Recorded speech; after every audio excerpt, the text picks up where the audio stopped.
พระธรรมประจำวันของพระเจ้า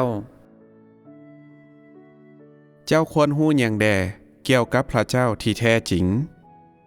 พระวิญญาณ บุคคล และพระธรรมประกอบเป็นพระเจ้าที่แท้จริง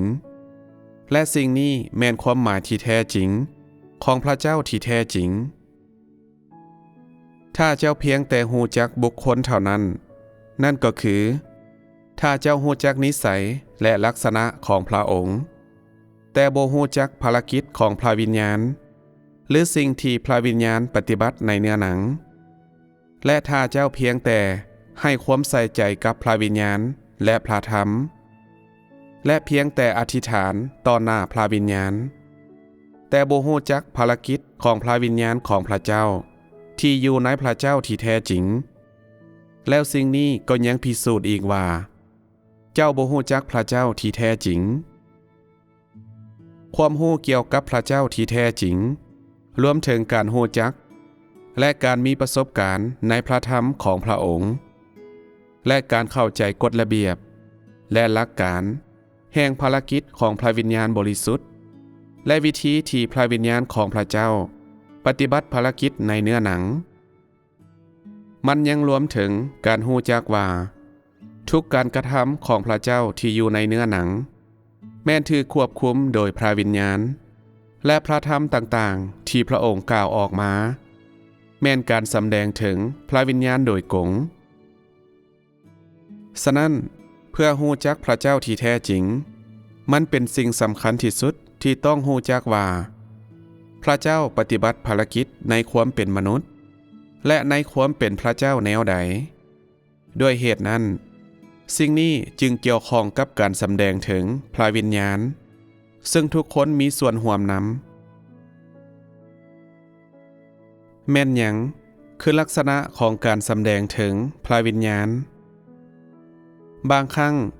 พระเจ้าปฏิบัติภารกิจในความเป็นมนุษย์และบางครั้งก็ปฏิบัติในความเป็นพระเจ้าแต่ในทั้งสองกรณี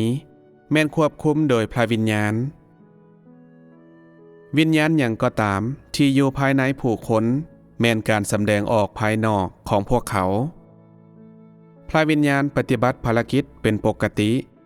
แต่มีสองส่วนที่เกี่ยวกับการควบคุมของพระวิญญาณนั่นก็คือส่วนหนึ่งแม่นภารกิจของพระองค์ในความเป็นมนุษย์และอีกส่วนแม่นภารกิจของพระองค์ผ่านทางความเป็นพระเจ้าเจ้าควรรู้จักสิ่งนี้อย่างชัดเจนภารกิจของพระวิญญาณเปลี่ยนแปลงตามสถานการณ์นั่นก็คือเมื่อภารกิจฝ่ายมนุษย์ของพระองค์เรียกร้องต้องการพระวิญญาณก็จะควบคุมภารกิจฝ่ายมนุษย์นี้และเมื่อภารกิจฝ่ายพระเจ้าของพระองค์เรียกร้องต้องการความเป็นพระเจ้าก็จะปรากฏโดยกงเพื่อปฏิบัติภารกิจนี้ให้สำเร็จย้อนพระเจ้าปฏิบัติภารกิจในเนื้อหนังและปรากฏในเนื้อหนังพระองค์จึงปฏิบัติภารกิจทั้งในความเป็นมนุษย์และในความเป็นพระเจ้าภารกิจของพระองค์ในความเป็นมนุษย์ถูกควบคุมโดยพระวิญญาณและสำเร็จลงเพื่อเป็นที่พอใจความต้องการทางเนื้อหนังของผู้คนเพื่อเฮ็ดให้การมีส่วนร่วมของพวกเขากับพระองค์ง่ายขึ้นเพื่ออนุญาตให้พวกเขาเห็นความเป็นจริงและความธรรมดาของพระเจ้าและเพื่อให้พวกเขาเห็นว่าพระวิญญาณของพระเจ้าได้มาอยู่ในเนื้อหนังและอยู่ท่ามกลางมนุษย์ดำรงชีวิตร่วมกับมนุษย์และมีส่วนร่วมกับมนุษย์ภารกิจของพระองค์ในความเป็นพระเจ้าแม่นเพื่อจัดเกี่ยมชีวิตของผู้คนและนำพาผู้คนในทุกสิ่งที่เป็นบวกโดยเปลี่ยนแปลงอุปนิสัยของผู้คนและเฮ็ดให้พวกเขาเห็นถึงการปรากฏตัวของพระวิญญาณในเนื้อหนังอย่างแท้จริงโดยรวมแล้วการเติบโตในชีวิตของมนุษย์แม้นถูกบรรลุโดยกงผ่านภารกิจของพระเจ้าและพระธรรมในความเป็นพระเจ้าถ้าผู้คนยอมรับภารกิจของพระเจ้าในความเป็นพระเจ้าเท่านั้นพวกเขาจึงสามารถบรรลุการเปลี่ยนแปลงอุปนิสัยของพวกเขาได้ แล้วเมื่อนั้นพวกเขาจึงจะสามารถอิ่มอกอิ่มใจในทางวิญญาณของพวกเขาได้ นอกจากนี้ถ้ามีภารกิจในความเป็นมนุษย์ถูกเพิ่มเข้าในสิ่งนี้เท่านั้นนั่นก็คือการเลี้ยงดูของพระเจ้าการสนับสนุนและการจัดเกี่ยมในความเป็นมนุษย์ผลแห่งภารกิจของพระเจ้าจึงจะสามารถถูกบรรลุได้อย่างสมบูรณ์พระเจ้าที่แท้จริงที่เว้าถึงในปัจจุบันแม่นปฏิบัติภารกิจทั้งในความเป็นมนุษย์และความเป็นพระเจ้าผ่านการปรากฏตัวของพระเจ้าที่แท้จริงภารกิจและชีวิตมนุษย์ธรรมดาของพระองค์และภารกิจทางพระเจ้าทั้งหมดของพระองค์จึงจะถูกบรรลุอย่างครบถ้วนความเป็นมนุษย์และความเป็นพระเจ้าถูกรวมเข้ากันให้กลายเป็นหนึ่งและภารกิจของทั้งสองอย่างแม่นถูกเฮ็ดให้สำเร็จผ่านทางพระธรรมบ่ว่าจะในความเป็นมนุษย์หรือความเป็นพระเจ้าพระองค์กล่าวพระธรรมเมื่อพระเจ้าปฏิบัติภารกิจในความเป็นมนุษย์พระองค์กล่าวในภาษามนุษย์เพื่อผู้คนจะมีส่วนร่วมและเข้าใจพระธรรมของพระองค์ถูกกล่าวออกอย่างแจ่มแจ้งและเข้าใจง่ายจนถึงขั้นที่พระธรรมเหล่านั้นสามารถจัดเกี่ยมให้กับทุกคนได้บ่ว่าผู้คนจะประกอบด้วยความรู้หรือมีการศึกษาตามหรือบ่พวกเขาก็สามารถรับเอาพระธรรมของพระเจ้าทั้งหมดได้ภารกิจของพระเจ้าในความเป็นพระเจ้าแม้นถูกปฏิบัติผ่านทางพระธรรมแต่มันเต็มไปด้วยการจัดเกี่ยมเต็มไปด้วยชีวิตบ่มีมนทินจากความคิดของมนุษย์บ่เกี่ยวพันถึงความนิยมของมนุษย์และปราศจากข้อจำกัดของมนุษย์อยู่นอกข้อผูกมัดของความเป็นมนุษย์ที่ธรรมดามันถูกปฏิบัติในเนื้อหนังแต่เป็นการสำแดงถึงพระวิญญาณโดยกงถ้าผู้คนเพียงแต่ยอมรับภารกิจของพระเจ้าในความเป็นมนุษย์แล้วพวกเขาก็จะจำกัดตนเองให้อยู่แต่ในขอบเขตใดหนึ่งแล้วจะต้องการลี้หานและวินัยเพื่อเฮ็ดให้เกิดมีการเปลี่ยนแปลงเล็กน้อยในตัวพวกเขาตลอดไปถึงอย่างใดก็ตามหากปราศจากภารกิจหรือการสถิตอยู่ของพระวิญญาณบริสุทธิ์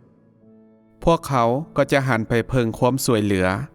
จากวิธีเดิมๆของพวกเขามีแต่ผ่านทางภารกิจแห่งความเป็นพระเจ้าเท่านั้นข้อบกพร่องและความขาดเขินเหล่านี้จึงจะได้รับการแก้ไขและเพียงเมื่อนั้นผู้คนจึงจะสามารถถูกเฮ็ดให้สมบูรณ์แทนที่จะเป็นการลี้หานอย่างต่อเนื่องสิ่งที่จำเป็นก็คือการจัดเกี่ยมทางด้านบวกการนำใช้พระธรรมเพื่อทดแทนข้อบกพร่องทุกข้อนำใช้พระธรรมเพื่อเปิดเผยทุกสภาวะของผู้คนนำใช้พระธรรมเพื่อนำทางชีวิตของพวกเขาทุกถ้อยคำของพวกเขาทุกการกระทำของพวกเขาเพื่อเปิดเผยเจตนาและความตั้งใจของพวกเขาสิ่งนี้คือภารกิจที่แท้จริงของพระเจ้าที่แท้จริงแล้วด้วยเหตุนั้นในท่าทีของเจ้าต่อพระเจ้าที่แท้จริงเจ้าควรยอมอยู่ต่อหน้าความเป็นมนุษย์ของพระองค์ในครั้งเดียวโดยรับรู้และยอมรับพระองค์และยิ่งไปกว่านั้นเจ้าควรยอมรับและอ่อนน้อมต่อภารกิจและพระธรรมอันบริสุทธิ์ของพระองค์การปรากฏตัวของพระเจ้าในเนื้อหนังหมายความว่าภารกิจและพระธรรมทุกข้อของพระวิญญาณของพระเจ้าถูกเฮ็ดให้สำเร็จผ่านความเป็นมนุษย์ที่ธรรมดาของพระองค์และผ่านทางเนื้อหนังที่บังเกิดเป็นมนุษย์ของพระองค์เว้าอีกอย่างหนึ่งก็คือพระวิญญาณของพระเจ้าทั้งสี่นำภารกิจมนุษย์ของพระองค์และปฏิบัติภารกิจแห่งความเป็นพระเจ้าในเนื้อหนังและในพระเจ้าที่บังเกิดเป็นมนุษย์เจ้าสามารถเห็นทั้งภารกิจของพระเจ้าในความเป็นมนุษย์และภารกิจอันศักดิ์สิทธิ์อันสมบูรณ์แบบของพระองค์สิ่งนี้ยิ่งเป็นความหมายสำคัญตัวจริงแห่งการปรากฏตัวที่แท้จริง ในเนื้อหนังของพระเจ้าที่แท้จริงถ้าเจ้าสามารถเห็นสิ่งนี้อย่างชัดเจนเจ้าก็จะสามารถเสื่อมต่อทุกภาคส่วนต่างๆที่แตกต่างกันของพระเจ้าเจ้าจะเซาให้ความสำคัญหลายเกินไปในภารกิจความเป็นพระเจ้าของพระองค์และเจ้าจะเซาใส่ใจเกินไปถึงภารกิจของพระองค์ที่อยู่ในความเป็นมนุษย์ด้วยความละเลยเกินควรและเจ้าก็จะบ่เฮ็ดเกินไปหรือออกนอกทิศนอกทางเกินไปโดยรวมแล้วความหมายของพระเจ้าที่แท้จริงแม่นหมายถึงภารกิจแห่งความเป็นมนุษย์ของพระองค์และแห่งความเป็นพระเจ้าของพระองค์โดยถูกควบคุมโดยพระวิญญาณที่ถูกสำแดงออกผ่านทางเนื้อหนังของพระองค์เพื่อว่าผู้คนจะสามารถเห็นว่าพระองค์มีชีวิตชีวาคือคนทั่วไปเป็นจริงและแท้จริงภารกิจของพระวิญญาณของพระเจ้าในความเป็นมนุษย์มีขั้นตอนการเปลี่ยนแปลงในการเฮ็ดให้ความเป็นมนุษย์สมบูรณ์พระองค์เฮ็ดให้ความเป็นมนุษย์ของพระองค์สามารถรับการชี้นำของพระวิญญาณหลังจากนั้นความเป็นมนุษย์ของพระองค์ก็จะสามารถจัดเกี่ยมและเลี้ยงดูคริสตจักรทั้งหลายได้นี่คือการสำแดงออกหนึ่งอย่างของภารกิจที่ธรรมดาของพระเจ้าฉะนั้นถ้าเจ้าสามารถเห็นหลักการแห่งภารกิจของพระเจ้าในความเป็นมนุษย์อย่างชัดเจนแล้วเจ้าอาจจะบ่มีแนวความคิดเกี่ยวกับภารกิจของพระเจ้าในความเป็นมนุษย์บ่ว่าหยังก็ตามพระวิญญาณของพระเจ้าบ่สามารถผิดได้พระองค์ถูกและปราศจากความผิดพลาดพระองค์บ่ได้เฮ็ดหยังก็ตามที่บ่ถูกต้องภารกิจศักดิ์สิทธิ์แม่นการสำแดงออกถึงเจตนาของพระเจ้าโดยกงซึ่งปราศจากการรบกวนของความเป็นมนุษย์มันบ่ได้ผ่านความสมบูรณ์แต่มาจากพระวิญญาณโดยกงอย่างใดก็ตามความจริงที่พระองค์สามารถปฏิบัติภารกิจในความเป็นพระเจ้าได้